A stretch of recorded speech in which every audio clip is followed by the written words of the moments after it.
Good morning and welcome to the Women in Tax Show. My name is Elizabeth Nakiru. Thank you for joining us always and for watching the show, supporting us and being there to be able to see the women who have inspired and thrived in tax. And today we have a special woman in tax. She will be introducing herself.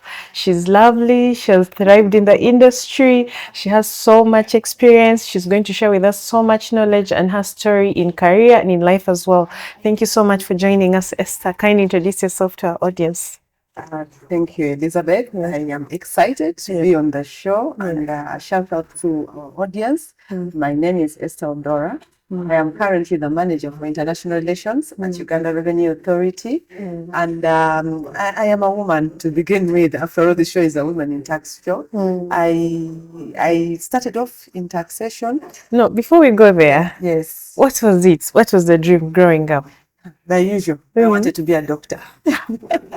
I think this is something all kids go through. And I don't even know how we all end up thinking we want to be to be doctors. But I guess it's this idea that we have maybe planted or we see that doctors are powerful, doctors make a difference. But I very quickly realized in high school that I was not going to be a doctor. I didn't love biology. I couldn't pass biology.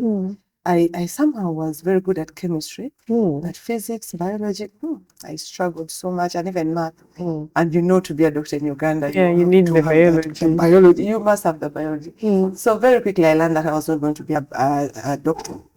But I also very quickly also learned that the science side of life was not mine. Science in the core sense of it. So I realized I excelled more at arts, history, English. Those were my things. So you came from there and then you were thinking of a career. Now you are away from the doctor thing, the vibe is done. So switching your mind to pick up something else. How was the journey? How did you come about that?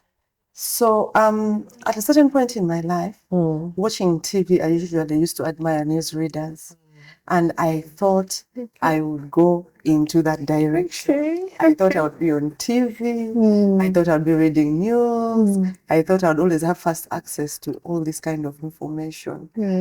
But I just don't know how. I can't say specifically that I dreamt that I wanted to come in tax, but the strength that I had in terms of influencing people, talking to people, being able to organize things is now what slowly but surely shaped me into that direction. So you come and realize that, okay, I think I can do something in arts. So you come from being an organizer, you go to campus. So how was the experience there, like leading you up into this? So I ended up into this in the one thing that for sure led me in this direction. Immediately after university, I got a job in the bank. And it was a very good banking job for people who are starting out in their career. I had very good bosses, but I just couldn't understand this idea of targets in banks. So I was a relationship manager and we had weekly targets. And those targets every week would have to bring a certain number of people, recruit a certain number of people in the bank. And what used to bother me is that when the week ended, especially on a high note, that day ended and the next day you were like, now I have another target. And I was like, I can't imagine someone's life being like all the time. You can't relish that moment of satisfaction that, I achieved this, because next week the target will be there, you'll be on the leaderboard or you might be down. And then I got an opportunity when the advert to apply for URA came out, and I looked at this job. It was human resource. And at that point in time, everyone knew I was a very good employer. Everyone wanted to work for URA. And so I tried out. I was already tired. 6 months into the banking job, I was like, I can't do this for the rest of my life. There was no way. And I would see the pressure everywhere else. It was not just us with relationship managers. So I was like, there's no way. So I just tried. And a friend of mine told me, why don't you apply for this job? I didn't even want to apply for it. Not exactly, I'm so excited to go out for it. But he insisted. He even took my application for me. And here I was doing the interview and getting the job. And so that is how I came. And for sure, coming to URA is what really shaped. In the bank, I wasn't sure what I wanted to become. But when I came into URA, my first posting made me realize what I wanted to that direction I wanted to pursue. So your first posting was in what? I was posted in the Office of the Commissioner General under the Public and Corporate Affairs Division. Interesting. And the first thing I was given to do was PR officer for about 6 months. Then very quickly I was taken into doing tax education. Oh, Yes. okay. So tax education gave me a bit of my earlier passion of wanting to be in the media with and people. read news and all that, but not directly. But I remember I had a column in the Monitor Business Week every Tuesday. Nice. So I used to write an article every Tuesday in the Daily Monitor, and at least I got satisfied a bit in that area. But then an opportunity came up. One of my friends was appointed a supervisor for branding, and they're like, I want to work with you. So that's how I eventually come into branding, communications, events management, and I thrived. I loved it. Like, just every time we organized an event, it was a high level event, high impact event. And the satisfaction lasted. It was not like, now this event has ended. When is the next? On to the next. There was always that, you have done so well. You guys are so good at this thing. The events are becoming better and better. And for me, that was it. Unlike Just to know the that other I've job. made an impact, and it's going to last. And I can still refer back to some of the wonderful events I did. And it's not, I cannot say, I got 100 clients in 1 week and it makes an impact in a bank setting. No, but I can still go into an interview room. I can still speak to people about events that I organized, branding things that I did for URA. And they still, people will see like, yeah, you made a difference. Yeah. So that cemented it for me. That's quite interesting. So away from the tax, what inspires, what drives you as Esther, the person? What drives me, as cliche as it may sound, is to make an impact, make a difference.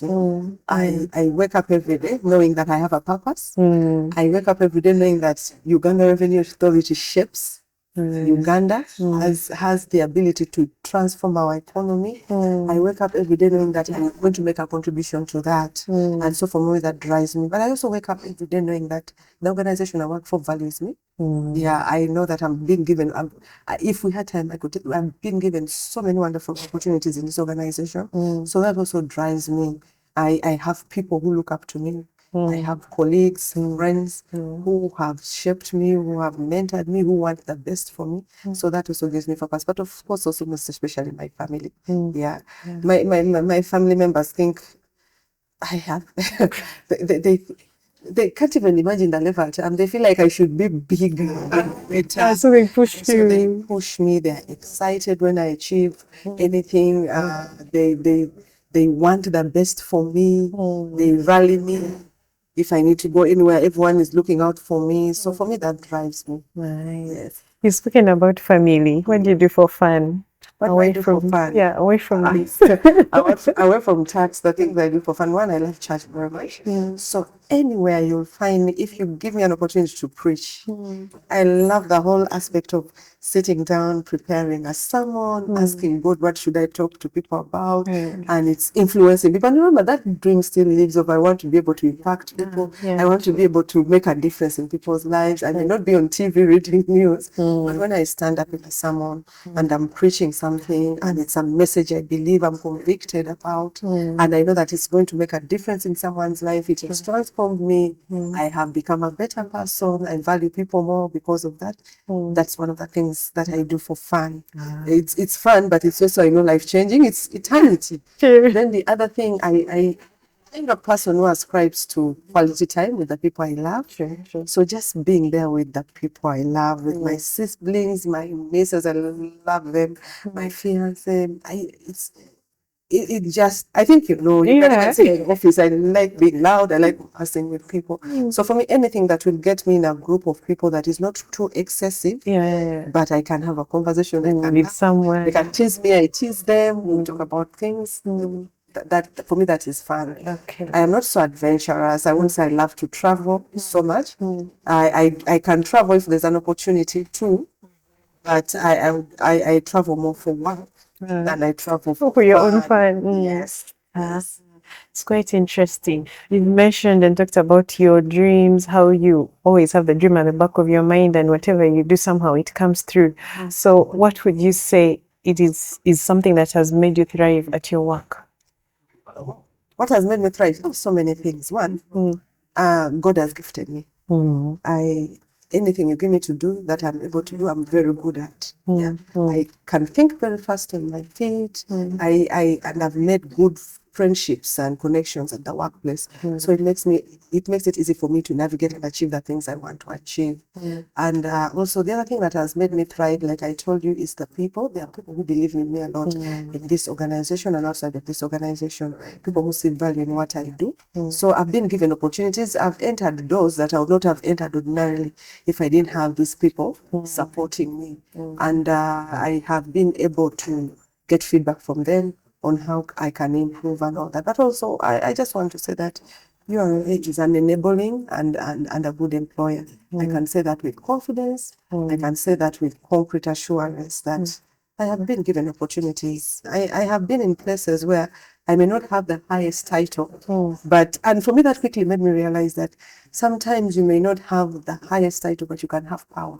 Sure. And that I've seen in being the Office of the Commissioner General. Earlier on in my career, then I left, and then I'm now back in it. I speak to people that other people may not have access to. I go to places that other people may not have. I have been part of activities, of initiatives that are powerful, that impact this country. Like recently I was somewhere and we were looking at the issue of tax transparency and exchange of information. And I sat in that room and I'm like, wow, I'm in this room and I have the power to change something and influence something at a global level. And it's URA that has given me that opportunity, and it's very exciting. I can't wait for the things we are going to achieve as part of tax transparency, as part of exchange for information, and I'm in the middle of it. Yeah, so the things that make me thrive at the workplace. Okay, like that. Now that you've spoken a lot about networking, someone could be watching, but they're shy. They can't get out of their cages. They're wondering, how do I approach people? How do I talk to somebody? Like, any tips you can give to someone who's just watching and they're like, okay, I can't talk to people. Like, they're really caged in, they're shy, but they really want to move forward. Because according to your story, you know, people have pushed you, people have supported you, you have networked with them. It's like comes to you naturally, yeah? But then someone, it does not come to them naturally. What tips do you have for them? Believe it or not, Elizabeth, I'm a very shy person. No. Those who know me well will tell you that, you know. But I think for me the first tip is just be open, yeah, and allow. Don't be so caged in and close yourself. And also maybe quickly to start off is it's not a do or die affair. You don't have to have so many friends. Start with the one next to you. Start with your boss, your immediate supervisor, and that conversation you have with them will lead you to another person. You know, the friendships we have made over time. We went out and said, hey, I want friends. No, you start with Elizabeth, who introduces you to Gabby, who introduces you to Paul, who introduces you to another person. And before you know it, you're talking to people.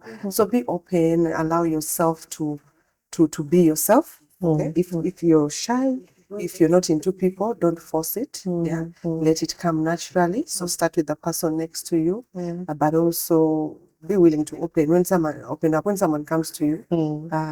Let them in. Don't be so guarded. Yes, and also give people grace. Allow them to be themselves. A lot of people fear to speak to people, have this notion that I'm going to. I cannot speak to so because they're too loud. They speak so much, they open up too much, you know. But I can still be closed and still friends with you in the sense that I allow you to be you and you allow me to be me. Exactly. You know, and I enjoy you when you're yourself and you enjoy me when I'm myself. And then eventually from that interaction, I get something from you, pick something from me. I like how you've put it, like give people grace. You know, a lot of times we have these different things like office drama, office politics, like people like make them negative, and yet it is something that can help you or break you. It depends on how I think you navigate it. Yeah, so we've talked so much about tax. I know that you've come from afar somewhere, someone would want to know if someone could be wanting to switch their career, change something about themselves, career-wise, obviously. Now they're wondering, how do I go about this? How would you advise them to go about, let's say, a career switch or a change completely, or it could be anything they need to do, or something just to maybe bring a spark to their work? Because you seem like you enjoy your work and it's fun and it's, So I told you when I left uni, I did social sciences and I majored in psychology. And at that point in time in uni, I realized everyone thought psychology was about counseling. There is no way I was going to be a counselor. So when I left uni, I didn't know what I was actually going to be. I just had this dream of I want to be uh, with people, I want to read news and all those things. But when I came to URA especially, and they placed me in the office of the Commissioner General, I saw the things I gravitated towards. And so much as I'd studied social sciences, I don't even know what social scientists become apart from, I know what social workers become, but social sciences, I think you go into administration. I am not really one. So I quickly realized that I was good at writing.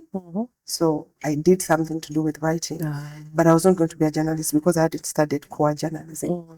Then I also realized I was very good at organizing events and anything to do with communication and branding. So I went into that.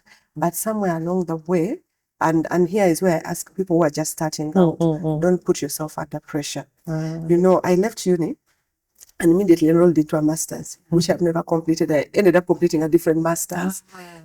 But at that point, the reason why perhaps I didn't complete that master's is because it was not my area of passion. So when I come to URA after some few years, I realized my actual interest is in public policy. And anything I can do in influencing policy, whether it is influencing policy from the point of view of communication, of marketing and promoting URA, that's the area I wanted to. And so for me, the career switch came as a result of pursuing a master's degree. So you can switch your career by pursuing a certain course that will lead you into that direction. I knew, for example, I didn't want to be an accountant. So I could not go and start doing accounting. But most people, you come to your app, they tell you, because your is about taxation, you need to start in accounting. They go straight into CPA. CPA and all that. I was terrible at math. I was terrible at figures and all those things. So there was nowhere else. So you can switch your career. But first give yourself time. Okay? This idea that we must continue quickly go into a master's, I think it's outdated. Pressure. It's unnecessary pressure. First work a little bit and then see where you fall. Then also ask people. People will give you feedback on what you're good at. Okay? People will tell you, Elizabeth, you think you want to be a media person, you're not good at it. Maybe you can't even write for the life of you. So why are you stressing yourself in that area? But also be open to changing. Don't say I am a scientist, so I have to follow sciences. Look for where you can thrive best. What comes? It's easier to do things when they come naturally to you. You can do things when they don't come naturally to you, but you'll have to put in more time, more effort, perhaps more money. And where the world is headed, we don't have that. Okay? We don't have the luxury of time. We don't have the luxury of putting too much effort. Because as you're still trying to put effort into this thing, something else has come. So be open, gravitate towards what you do naturally, ask people to tell you, wait on pursuing a degree or a course, pursue one until only when you're sure that's what you want to go into. Yeah, nice. I like that. Be open. Don't put yourself on pressure. I'm sure our viewers will definitely pick something about it. We've talked so much about work, Esther. I would just like to know, outside of work, how do you balance your work life? Because you seem like you always work. When I work, I work. When I'm relaxing, I am also relaxing. And I learned that from my father. My father was a typical government career worker. Those guys of those days, they worked. Then when retirement came, most of them didn't really have much to go back to. But I remember when I was starting out, my father told me, why never bring work home? And for a long time, I didn't do that. Nowadays, once in a while, and it's part of balancing work. I do take work home. And also, I'm also cognizant of the fact that sometimes when I'm at office, I spend time away, maybe not doing work, but maybe doing something else that could contribute to the work. So I know that I may not 100% engage in office work. Maybe I'm driving to go somewhere for a meeting. So that time is also part of my employer's time. So even at home, I can give my employer some of my little time, but it's not something that becomes norm for me. Okay. So one thing is that I know that work must be finished at work, and I'm fully engaged at work when I'm at work. But where I've not been able to finish work, I can take it back home, but within limits, and I don't allow it to interfere in my family time as well. So for me, that's how I've balanced. People have this notion that balance, and I don't think you can actually ever fully balance work. It's an issue of prioritizing. There are moments, there are seasons in our work, in our career, when you have to work longer hours. True. And then there are also seasons when you will relax. Get it? So at that moment in time, what is priority? For example, if now URA has entrusted me with engaging with certain partners who are in different time zones, but the engagements are very crucial to bring revenue for the economy. How can I then say that it's 2 a.m. I can't wake up because I want to balance work and life? No, it's about prioritizing. Maybe I'll go home a little earlier, rest earlier, spend time with my family members, and then at 2 a.m. I can be able to wake up and do that. So prioritize. Prioritizing is actually what I would call balancing, because you can never achieve a perfect balance. Oh, and actually there's no really 50-50. I There's don't no think 50-50. it's there in real life. Like in theory, someone can Think come off as smart and Yes. oh, this is a good idea, but in real life, I really don't think it's there. And I think also the position you hold matters. For example, if you're the Commissioner General of this institution, you're perhaps going to find yourself giving a lot of more time to work, depending on the revenue season at that moment, compared to maybe me managing international relations. Get it? So balancing will also vary depending on the position you hold, because remember, so these positions come with some form of compensation that require you to put in more time. The time you put in is different from the time maybe the person you supervise puts in. True. Yes. True. Now we've talked so much about your career. I would just like to know, what was your aha moment? Like you did something along the journey. It could be one or two highlights of your career. You can give us. You're like, now I think this is it. Give you so much joy. I've had many aha moments. I think earlier on in my career, when I was just joining RA, my first aha moment came, like I told you, when I was posted in the office of the Commissioner General. So, one, I came, I told you I was recruited for human resource, but then during the deployment, I was deployed in public and corporate affairs. So, human resource was done for, it was never going to happen. But I remember when we started getting fully engaged, my aha moment came that, okay, I can thrive in Uganda Revenue Authority without actually being an accountant, without being a finance person. And seeing the work that people on the administration side of the organization were doing, like the Commissioner General at that point in time, and being part of it and influencing people to be able to support you. For me, was an aha moment for me. And I remember at that point in time getting this dream of, maybe one day I can lead this organization. Nice. Maybe one day I can head an institution, like maybe I can be a minister heading a ministry. And for me, that dream is still valid. Maybe one day I can lead an international organization. Recently, I told you when I was seated in that meeting where we were talking tax transparency, I remember looking at the person who heads the Global Forum, and I was like, how does one become head of Global Forum? Like, maybe one day I can become head of Global Forum. So I asked my neighbor, do you have to be a core tax accountant to be the head of Global Forum? And they're like, no, but you have to be in the tax space. I was like, okay. But that dream came from that realization that, oh, okay, I don't have to be an accountant. I don't have to pursue accounting. It's okay, I don't know math. So it's not going to define me. Yeah, true. Yeah. Then the other aha moment was when I was made supervisor corporate brand management for URA. I did things. It's good when you're young and you want to prove yourself. I always give this example.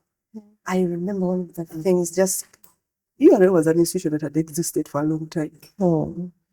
And in the process of executing my role as supervisor, corporate brand management, I realized we had what they called, I went to benchmark MTN, and I realized we had what they called an identity guidelines.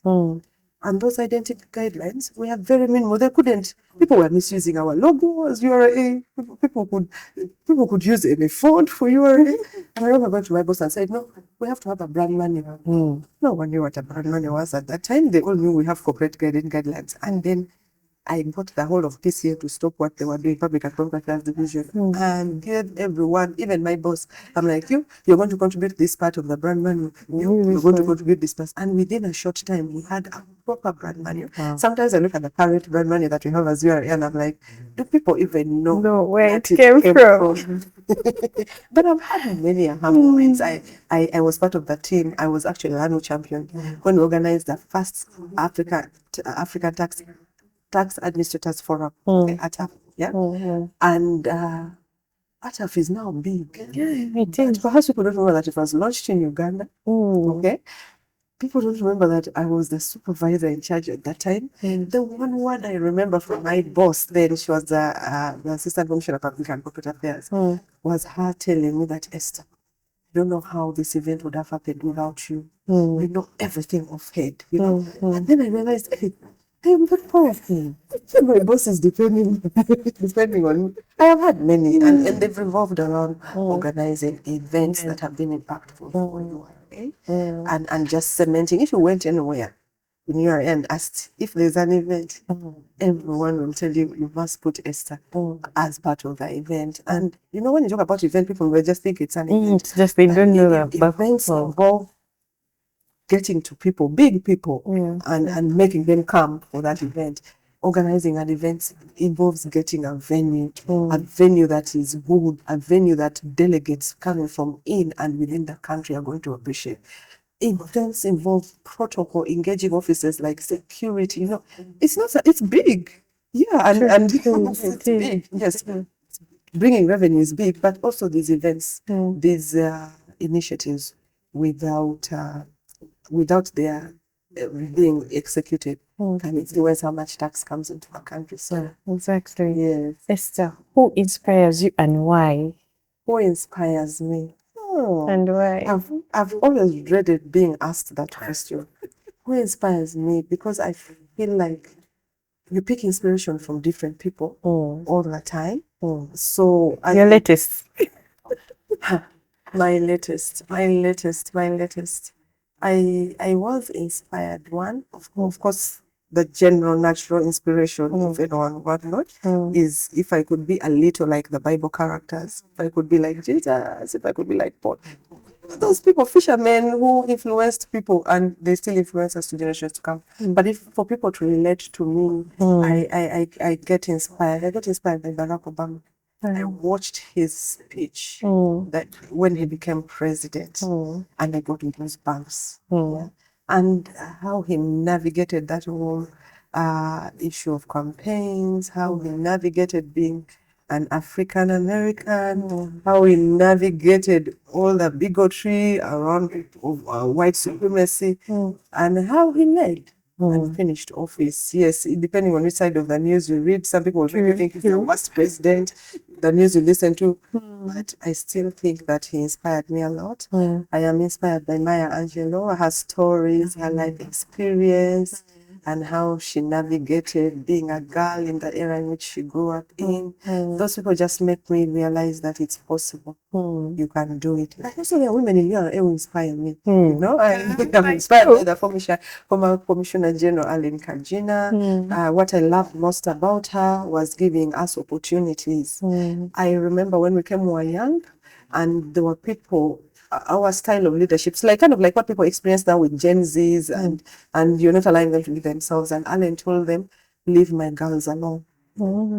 And she went on to give us opportunities. Then I remember there was also another leader in URA who, for her, what I liked about her, much as she was very high level, is her ability to say that I'm giving myself one day during the week for myself. I'll sit in office, but I'm taking care of myself. And business still run. Okay. I'm inspired by my friends here at URA. Friends who open doors for me. I can speak of Myra Ocho, the current Assistant Commissioner of Tax Education, has opened doors for me.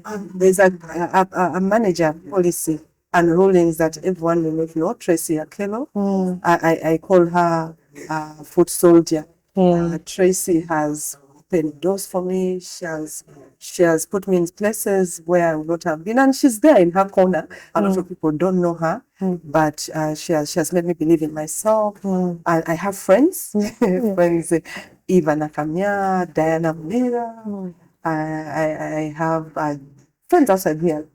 I'm inspired. Like I told you, little things from different people who make you believe in yourself, but also whom you admire. The things they do. The manager, Pierre Pomzia, is my good friend, Rita Muzira. And there are times when I sit with Rita and I just feel better about myself from the conversation I have with her. So it's mainly lots of women. There are men as well, but because this is a women in tax show, the men will be represented by Barack Obama.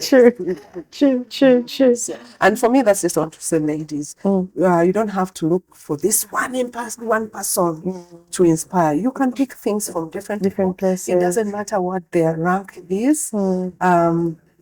There's good in every woman, in every human being. And if you can pick that good friend, I can tell you that, for example, my supervisors here, Josephine Nanduto and Rita Luima, the supervisors I work with, I pick something from them. Yeah, so for me, I'm inspired by everyone. The new game changers in my team, I look at them and I'm like, okay, was I like that? Okay, this is a good thing to pick from them. So I like that. So a young lady could be watching, or a young boy could be watching our show today, and they're wondering how to manage and how to work and climb up the ladder in a space like the taxation industry. 3 things that you tell them have at the back of their mind as they navigate the tax industry. Number 1, do your best. When you're given a task, do it with all your heart. You know, there's that Bible verse that says that work, like you're not working for man, but you're working for God. And it's real. Work your best, give it your best, and someone out there will watch sooner or later. Sometimes we get this feeling that people who work hard are not appreciated or don't get rewarded. But that's not how God, sometimes it seems like it's the reality, but the principles that God has put to govern this world, eventually God sees and God inspires someone to do it, to what? To open doors for it. It may take a little longer for you, but it eventually, hard work pays, quality work pays, collaborating with people pays. So do your best and work with people. You cannot work alone. Then the second thing I would tell them is don't be intimidated. Walk into spaces that you think you are not ever going to walk into. And if you cannot walk in them yourself, get people who will help you to walk into those spaces. So be very observative, speak to people, be willing to volunteer yourself. So that's the second thing I would tell them. And then the third thing I'll tell them is that some things take time. Don't be in a rush. Yeah. If we had time, which we don't have, I would tell you that it took me a long while to come where I am.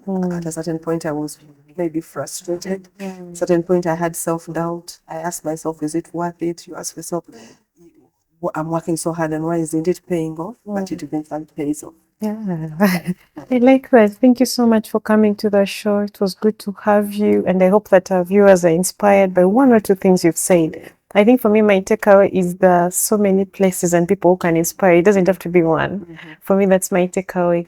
Thank you so much for joining us today. Thank you for watching this episode. Until next time, my name is Elizabeth Matthew. Thank you.